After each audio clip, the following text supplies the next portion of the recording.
How are you guys doing? Today is Monday, May 10th, 2021, out here in this quarantine.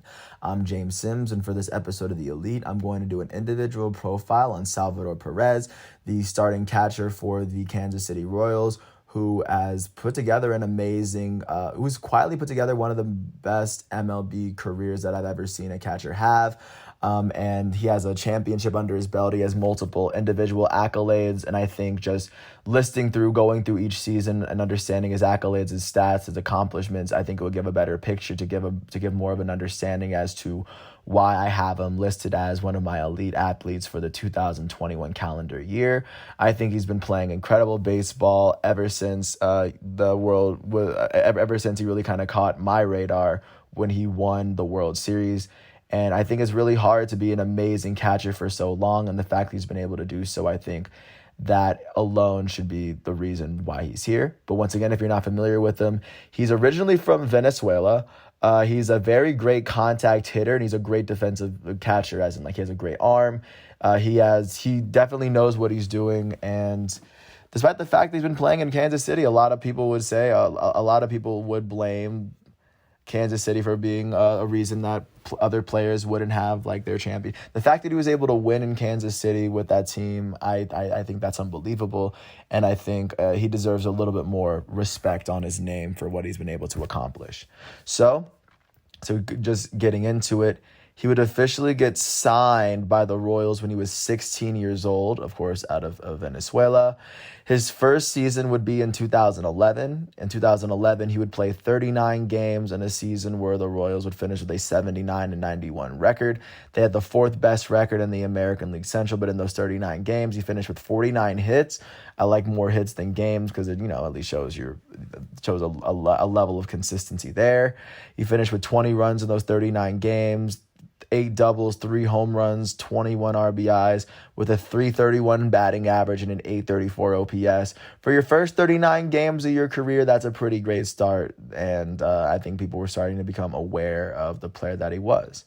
This would lead into his second season in the MLB, which would be the most recent season in which he hasn't played 100 games in a season. This would be the last time that he would not be an All-Star.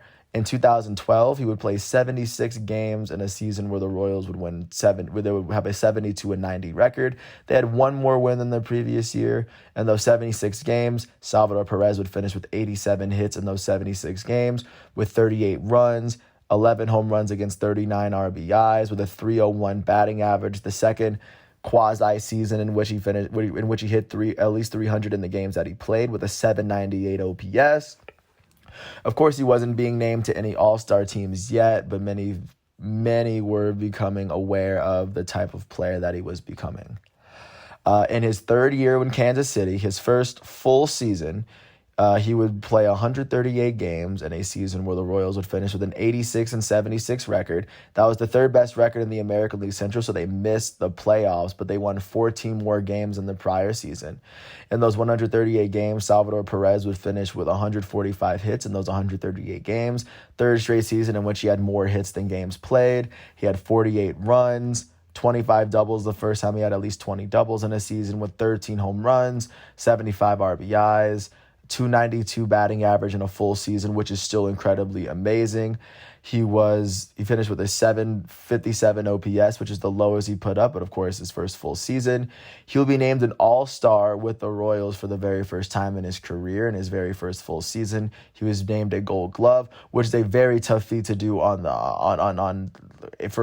be named as the best catcher for an entire league. Ask Yadier Molina.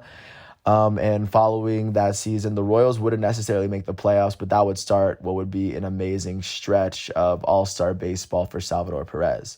His fourth season in Kansas City would be his age 24 season, and in 2014, he would play 150 games in a season where the Royals would finish with the second best record in the American League Central with an 89-73 record. They won 3 more games than the prior season. In his second all-star season, Salvador Perez would finish with 150 hits in 150 games. The first and only time he'd ever hit 150 balls in a season, and of course this would be the first time he'd play 150 games in a season as well. He finished with 28 doubles, He finished with 17 home runs, the most home runs he'd put up in a season up until then, 70 RBIs. He had a 260 batting average and a 692 OPS, which were the lowest percentages he'd have in his career up until that point. But he was still named an All-Star and a Gold Glove in his first 2 full years in the league. Once they made the playoffs for the very first time, they would beat the Athletics in the AL wildcard.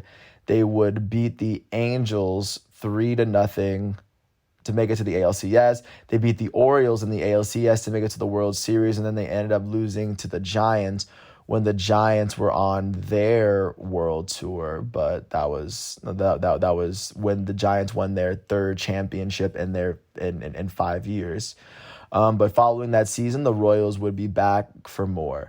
In 2015, in Salvador Perez's 5th season with Kansas City, he was an All-Star for the 3rd season in a row as he played 142 games in a season where the Royals finished with a 95-67 record.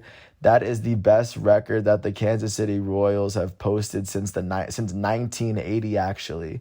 Just for a little bit of context, as they won their division, Salvador Perez would finish with 138 hits in 142 games, the first time he had less hits than games played, alongside 52 runs. 21 home runs, the first time he hit over 20 home runs in a season with 70 RBIs, the third time he had 70 RBIs. He finished with a 260 batting average and a 706 OPS. And like I said, in addition to being named an All-Star for the 3rd season in a row in his 3rd full season, he was also named a Gold Glover. So in his 3 full seasons, thus up until that point in which he was the starting catcher for Kansas City, he was the best defensive catcher in all of baseball. But this would carry on into the playoffs. They would go on to beat the Astros in the ALDS. They beat the Blue Jays in the ALCS when the Blue Jays were having their insane season. And then they would go on to beat the Mets in the World Series. And then Salvador Perez would actually be named the MVP of the World Series in the very last playoff series that he played in. He would finish with 8 hits in his 22 at-bats.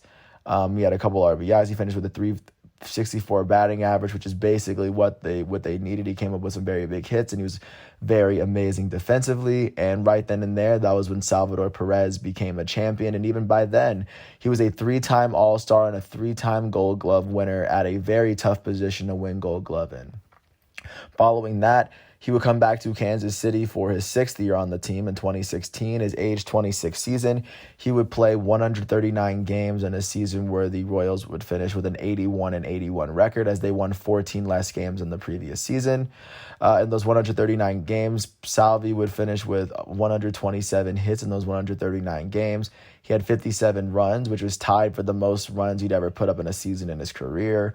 He had 22 home runs with 64 RBIs. He had the most strikeouts he'd ever record in his career. Finished with a 247 batting average, the lowest batting average he posted to date, and up until date.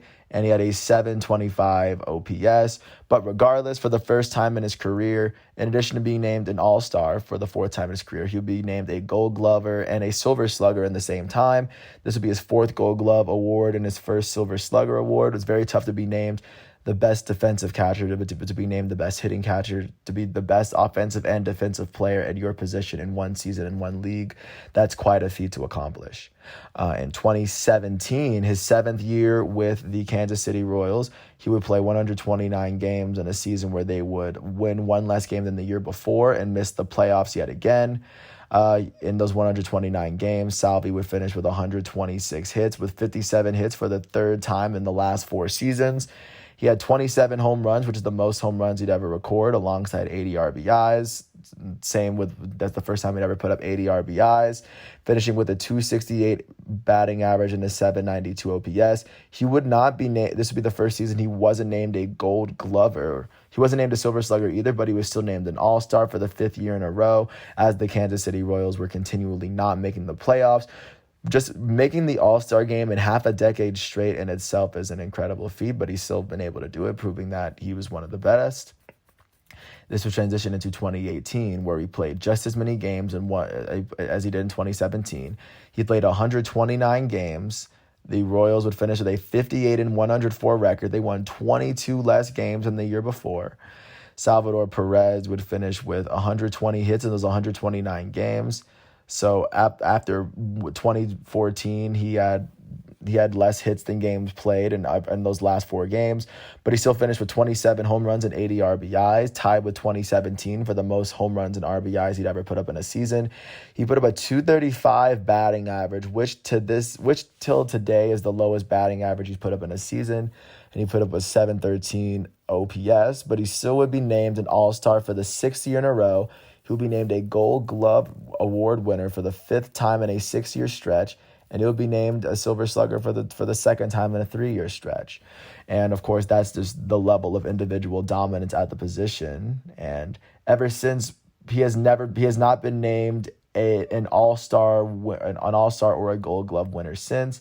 In 2019, his season was heavily plagued with injury. He got an elbow injury. He had a partial tear of his UCL, so he missed that entire season. And then the Royals, of course, missed the playoffs as well. And then he was able to come back for a little bit of 2020. And of course, if we're well aware of what happened in 2020, the coronavirus vaccine, or the coronavirus, the COVID-19 virus, halted the season, and it would have to shorten this MLB season to make it 60 games, but they were still able to make it play. They even expanded the playoffs, and the Royals still didn't make the playoffs. But in those 60 games, or Salvador Perez would play 37 of those 60 games. In those 37 games, he finished with 50 hits, with 11 home runs and 32 RBIs, with a 333 batting average and a 986 OPS, to suggest that he was back to performing up to the level that he was performing at. He was named a Silver Slugger Award winner for the 3rd time in his career. He was named the American League Comeback Player of the Year as well, and he was named to the 2nd ever All-MLB first team at the catcher position, even though we missed 23 games of the season, just to show how good he is, even though they could not name All-Stars. So, of course, if he would have been named an All-Star, he would have.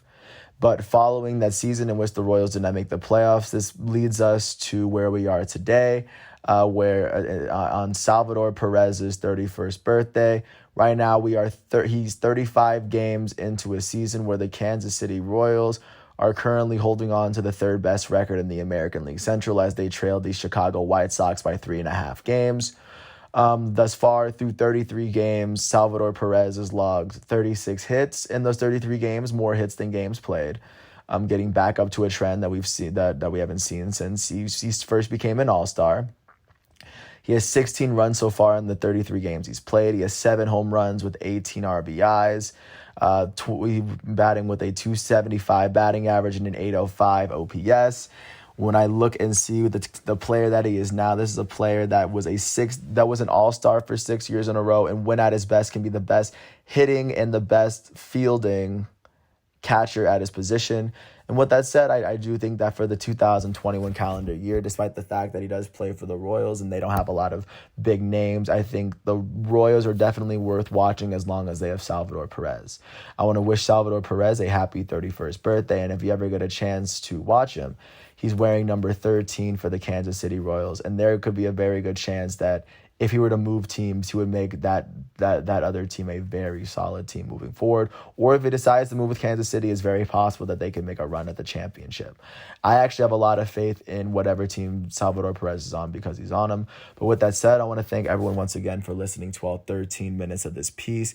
I hope all is well, and once all of today's exhibitions and matchups are done, I will catch up with you tomorrow on Tuesday, May 11th, 2021. But in the meantime, thanks once again for listening to my piece. I hope all is well, and peace out. I'll catch you tomorrow.